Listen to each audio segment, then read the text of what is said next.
Amiche e amici di Telepace, un carissimo saluto da parte di Don Maurizio Prandi, benvenuti, bentrovati a questo nuovo appuntamento di Missione Mondo. Oggi con grande piacere accogliamo Don Andrea De Crescenzo, che è sacerdote Fidei Donum della diocesi di Genova, nella nostra missione a Cuba. Ho avuto il piacere e la fortuna di vivere insieme a lui una settimana nel mio ultimo viaggio, e allora davvero cerchiamo di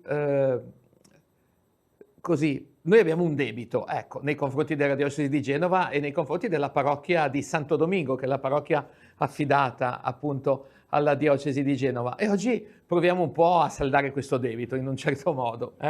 Lo conosciamo perché lui è a Cuba da non tantissimo tempo, è partito mi pare ad ottobre. La prima domanda, Andrea, che ti faccio allora però è questa: come è maturato in te il desiderio di dare questa disponibilità al tuo vescovo a partire missionario per Cuba?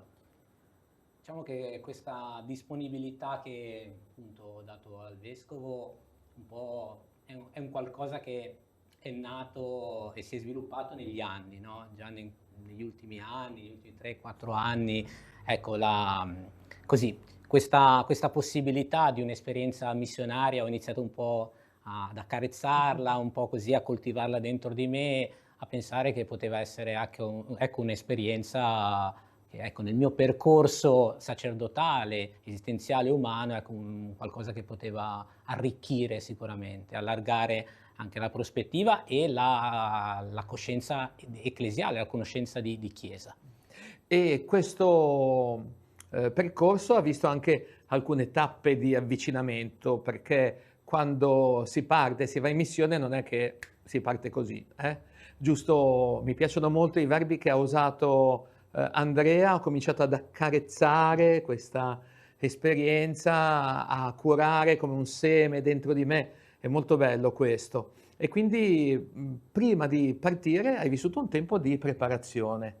Sì, il tempo di preparazione, tutto è iniziato all'incirca 1 anno e mezzo fa, quando appunto con Don Piero Pigollo, che anche lui è stato nella missione di Cuba, sono stato con lui in visita alcune settimane, un po' per prendere un po' così, diciamo, iniziare a conoscere e prendere i primi contatti con la realtà della missione a Cuba.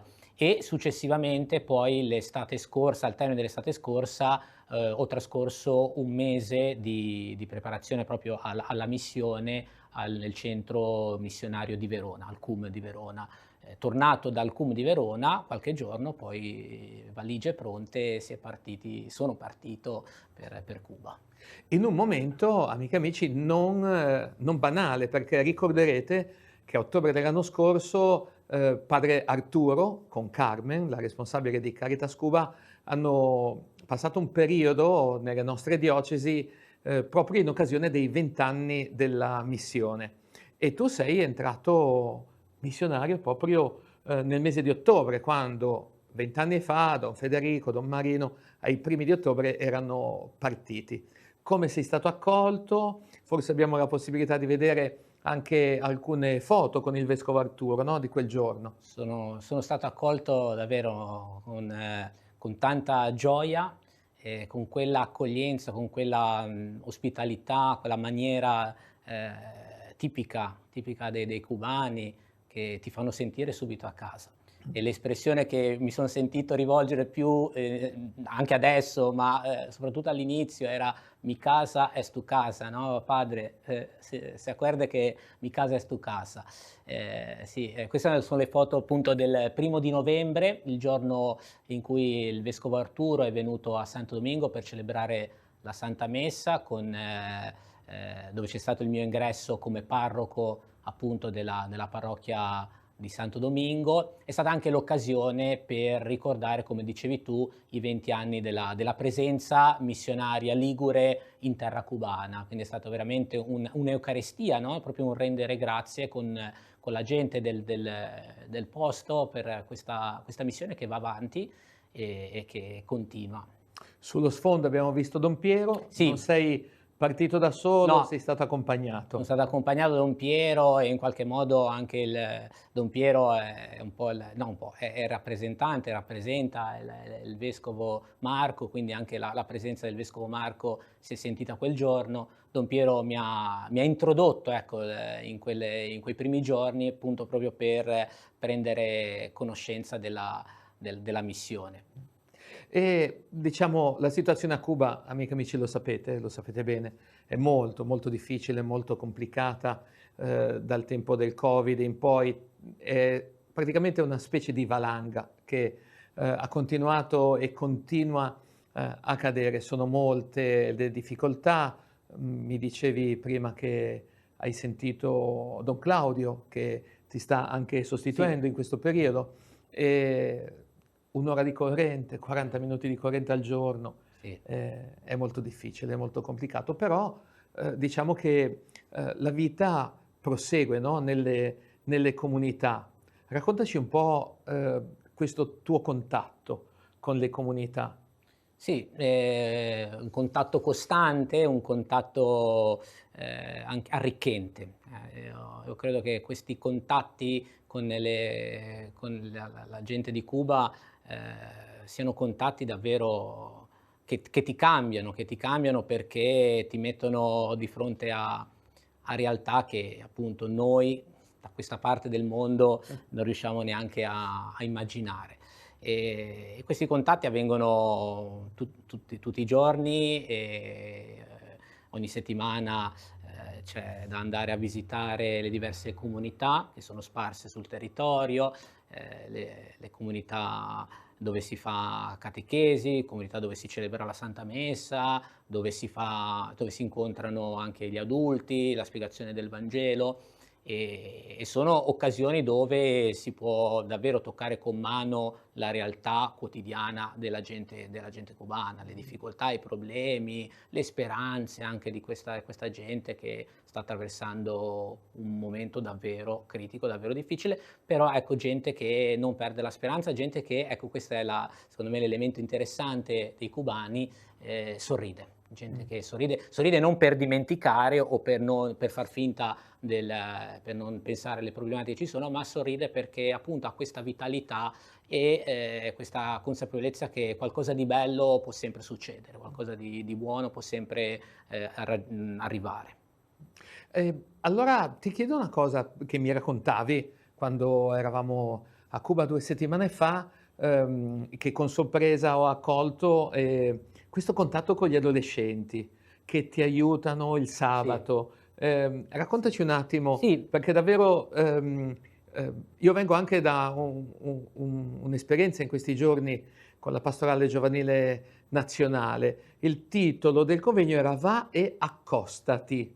Mi sembra, da quello che ho capito in quei pochi giorni lì, che tu sei andato e ti stai accostando, ti stai avvicinando, no, a questi ragazzi, alle persone. sì, sì, sì, è proprio così. L'intento è quello di coinvolgere sempre più le fasce giovanili, perché appunto davvero si sentano a casa, perché, se la gente di Cuba dice che la propria casa è la mia casa, credo che anche la mia casa, cioè la chiesa è la loro casa e quindi ecco, ho voluto in qualche modo, così dare la possibilità ai ragazzi proprio di vivere la parrocchia e con alcuni adolescenti così quasi spontaneamente, no, è partito un po' questo progetto il sabato soprattutto, di andare nelle varie comunità dove si fa la missione e questi ragazzi che mi danno una mano, mi aiutano, poi certo trovano anche il tempo per giocare coi loro coetanei, però ecco poi si fa la merenda insieme, si prende un gelato insieme, si parla, si gioca, si balla anche, perché poi la musica i cubani l'hanno nel sangue, quindi sentono la necessità. Però ecco, anche in questi giorni che sono qui in Italia, mi chiamano, mi scrivono qualche videochiamata, adesso aspettano con ansia, il mio ritorno perché così, proprio hanno il piacere proprio di aiutarmi appunto nelle missioni e nelle comunità dove andiamo. È anche bello questo. cogliere le occasioni, aspettare il momento in cui magari appunto c'è corrente, quindi c'è connessione e magari non cercano le persone a loro più vicine o no, cercano Don Andrea e quindi cercano di fare una chiamata per vederlo, per ascoltarlo. Mi pare davvero molto, molto bello, molto significativo questo. Un capitolo importantissimo, e le persone che ci seguono lo sanno perché ci sono tante persone che ci aiutano, ci sostengono in questo, è quello degli ammalati. Sì. Gli ammalati, gli anziani, le persone che hanno bisogno, perché Cuba in questo momento è intanto molto difficile da raggiungere e poi manca tutto, mancano le medicine, non ti operano se non hai tutto il necessario, dai guanti per gli assistenti al filo di sutura e quindi le cose sono davvero molto, molto complicate. Però la vicinanza a loro c'è, perché nel giorno di Pentecoste abbiamo detto che se dal corpo ferito di Gesù esce lo Spirito, dai corpi feriti delle persone possiamo sentirci noi anche come avvolti dallo Spirito di Dio, che è uno spirito di amore. Raccontaci un po' questo contatto con gli ammalati. Con i tanti, tanti ammalati, i tanti allettati che non possono uscire di casa e soprattutto le tante persone che sono segnate appunto da queste, diciamo, da queste infermità, da queste malattie e che vivono oltretutto in condizioni di estrema povertà, di estrema indigenza. Quindi poi anche tutti questi aspetti in qualche modo si incrociano. Però ecco sono contatti, sono relazioni importanti, sia padre Claudio che io cerchiamo sempre di mantenere, ecco, come uno degli impegni costanti la visita agli ammalati. Come dicevo prima, i tanti ammalati, perché è fondamentale proprio per queste persone che possono ricevere una parola, che possono soprattutto ricevere i sacramenti, l'Eucarestia, ma anche solo, ecco, un saluto, possono anche sentire una parola bella, una parola di vita, una parola e una presenza soprattutto, una condivisione delle sofferenze. Quindi la visita ai malati, agli anziani, diventa fondamentale proprio per essere vicini a queste persone che hanno un desiderio proprio un desiderio di fede, un desiderio in qualche modo di vivere la propria fede, ma tante volte ecco poi questa possibilità rimane un po' limitata dalle condizioni fisiche e allora ecco che siamo noi che ci avviciniamo a loro. Forse inconsapevolmente, forse mentre davo un'occhiata alle foto, no, che Don Andrea ci ha portato e condivide, forse inconsapevolmente, ma nemmeno tanto, le persone più svantaggiate sono al centro Sì. in queste foto. Vedevo prima una ragazza sulla sedia a rotelle, vedevo un'altra signora, vedevo Purita che era al centro. Ecco, è come ascoltare quei brani di Vangelo nei quali Gesù trova un ammalato oppure l'uomo della mano inaridita, mettiti nel mezzo, no? Tutto quello che il mondo tende a mettere al margine, proviamo, Don Andrea prova, Claudio prova a metterlo al centro e questo credo sia qualcosa davvero di fondamentale. Colgo l'occasione per cominciare, ma lo faremo poi alla fine, a ringraziare tutte le persone che ci sostengono in questo. Le diocesi aiutano la missione di Cuba, mettendo ogni anno un tot, diciamo, di soldi, però da questo aiuto non si può, diciamo, prendere il denaro necessario per comprare le tantissime medicine. E allora ringraziamo tutti quelli che ci sostengono in questo, ma diremo poi una parola anche come aiutarci, no? In questo percorso. Abbiamo visto tante foto di quello che si chiama il Comedor, che è la mensa dei poveri. Sì. Mensa dei poveri, forse questa è quella del Questo è del guanito? guanito, esatto, Esatto. perché nella parrocchia di Santo Domingo ci sono 2 comedores, uno appunto nella zona proprio di San Domingo e uno più nella nel barrio del Guanito. E le persone che sono assistenziate, che possono ricevere un pasto quotidiano, sono all'incirca quasi 200, 140 in un comedor, 40 nell'altro, e sono persone appunto che ricevono il pasto o lo vanno a consumare nel comedor, o ci sono persone che lo portano direttamente a casa, proprio a quelle persone povere che però sono anche impossibilitate a uscire di casa, come dicevo prima, e quindi c'è anche questo servizio di consegna ogni giorno di un pasto. Che fa tanto perché sono persone davvero che sono in situazioni di estrema necessità. Gli assistenziati seguiti dai due comedores sono appunto persone che non hanno possibilità di essere aiutati da familiari, da altre persone, dunque versano in una situazione di estrema povertà, e si cerca di alleviare almeno questa problematica con il pasto quotidiano.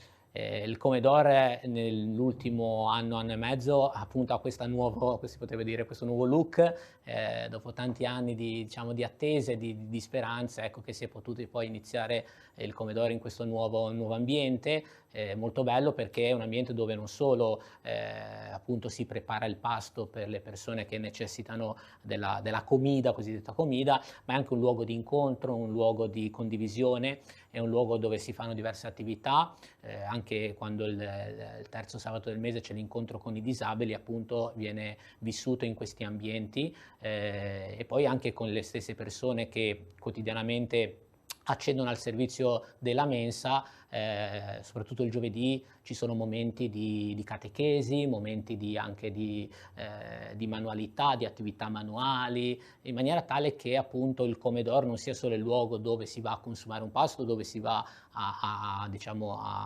a prendere appunto il cibo di cui c'è bisogno quel giorno, ma diventi un luogo davvero di relazioni, un luogo dove crescere, dove conoscere, dove stare insieme, dove condividere la propria esperienza, dove davvero poter crescere umanamente, dove crescere anche cristianamente. Questo è molto importante. Il giorno prima di partire, il giorno prima di tornare indietro, abbiamo pranzato lì, alla mensa dei poveri, e Nelida, che è un po' La la responsabile, responsabile sì. della mensa, ha sottolineato come non soltanto cibo, ma anche il tailleur, come si Sì. dice, dei laboratori nei quali le persone mettono a disposizione appunto la loro creatività, la loro manualità, perché poi è un modo anche per sostenere economicamente la mensa, no? Vendendo le cose. Certo, i prezzi e le disponibilità delle persone sono quello che sono, però davvero sono semi importanti che vengono seminati nei cuori poi delle persone. Don Andrea diceva del nuovo look del Comedor, della mensa dei poveri. Pensate, forse quelli più affezionati ricorderanno che quando Don Federico è partito, le prime foto che arrivavano erano di persone che mangiavano proprio lì, nel salone della parrocchia, che quasi faceva da mensa dei poveri, poi faceva anche da cappellina per ospitare le celebrazioni, perché tutto è migliorato col tempo e con l'aiuto vostro, perché quella chiesa di Santo Domingo che avete visto prima nelle foto con le celebrazioni era una chiesa a cielo aperto appena Don Federico e Don Marino sono arrivati. Così come il sogno della mensa dei poveri è stato un sogno che è durato tantissimo tempo, tantissimi anni, prima di arrivare lì dove si è arrivati, e quindi prima dalla canonica per passare poi alla casa di Nelida che ospitava in casa sua le persone, e per arrivare poi al luogo dove adesso è la mensa dei poveri, un luogo che ha una doppia valenza, diciamo, al piano terra e mensa dei poveri, E il e il piano piano di sopra sta diventando una casa di accoglienza per di gruppi, sì, accoglienza per i gruppi. C'è qualche foto, lo dico a Manuel proprio nella seconda parte delle foto che gli ho mandato stamattina, dove si vede come sta crescendo e come sta sì. nascendo questa casa di accoglienza. Raccontaci, dici un po' di questa disponibilità e poi faremo l'invito a tutti quelli che desiderano davvero vivere un tempo in missione. Sì, ora adesso mancano giusto le ultime le ultime migliorie, però siamo pronti per ospitare anche gruppi di persone o di giovani che vogliono fare appunto un'esperienza missionaria e vogliono conoscere la nostra missione a Cuba.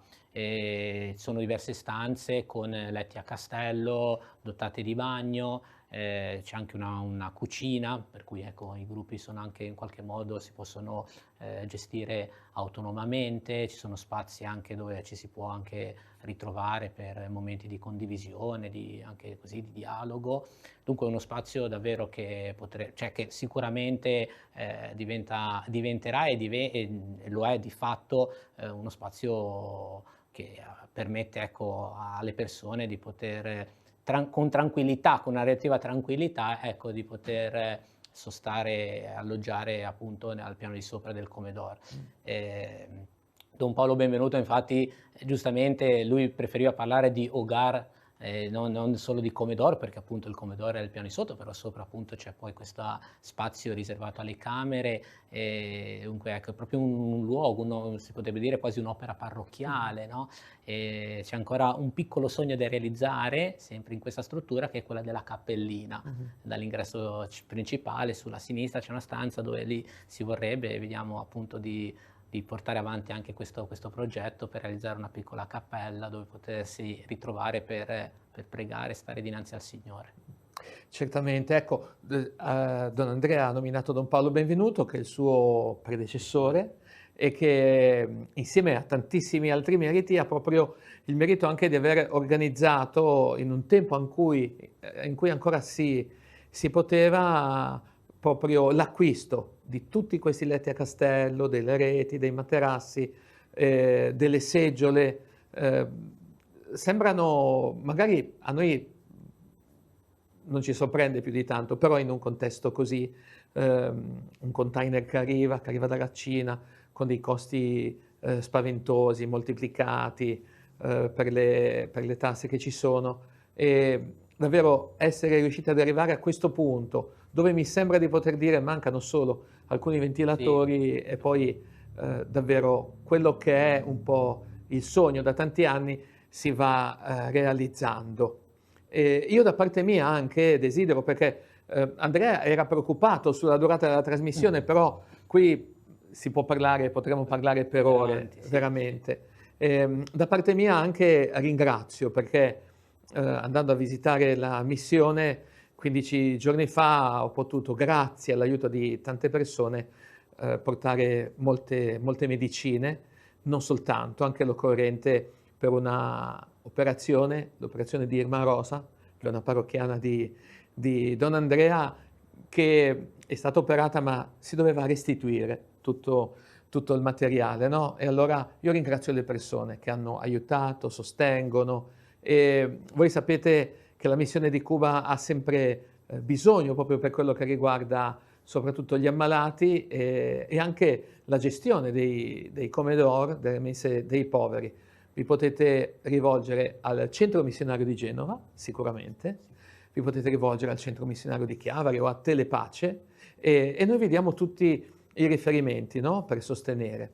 Da parte mia, in modo particolare ringrazio l'associazione Gigi Gherotti di Genova, nella persona in questo caso di Gianni Giusto, che è il nostro contatto, che ci ha aiutato tantissimo. Ringrazio le signore di San Lorenzo della Costa, a Santa Margherita e sempre a Santa Margherita le signore di Fatto a Mano con Amore, che sempre ci aiutano, sempre ci sostengono, ma non soltanto loro, anche un po' tutti, perché le foto delle persone che sosteniamo, a Meidi, penso a quella che chiamiamo Ieni o a Christian Javier con sua mamma, o a Raul in una casa molto fatiscente. Ecco, tutte queste persone, la loro vita è resa, non dico semplice, ma sostenibile, forse, proprio dall'aiuto di tante persone.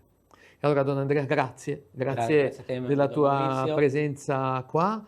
e resterai ancora un tempo in Italia, Sì. quindi sarai contattabile dalle persone, e grazie per il tuo impegno a Cuba, ma anche in questo mese, perché quando si viene qua in Italia poi si girano le parrocchie, si racconta e si dà la possibilità alle persone anche di essere partecipi. Noi ringraziamo voi che siete all'ascolto e alla visione e ci diamo appuntamento ancora alla prossima settimana, poi con Don Andrea ci rivedremo ad agosto perché la casa di accoglienza per i gruppi è pronta e serve soltanto portare i gruppi e quest'estate andremo, se le condizioni continuano ad essere queste, quindi possibili, con 4 ragazzi e ragazze della nostra diocesi di Chiavari e a luglio anche con Andrea partirà Don Francobuono e altre 2 persone che vivranno questa esperienza di missione. Sì. Allora, buona missione Andrea Grazie, grazie Maurizio. e arrivederci, a risentirci a Arrivederci. presto.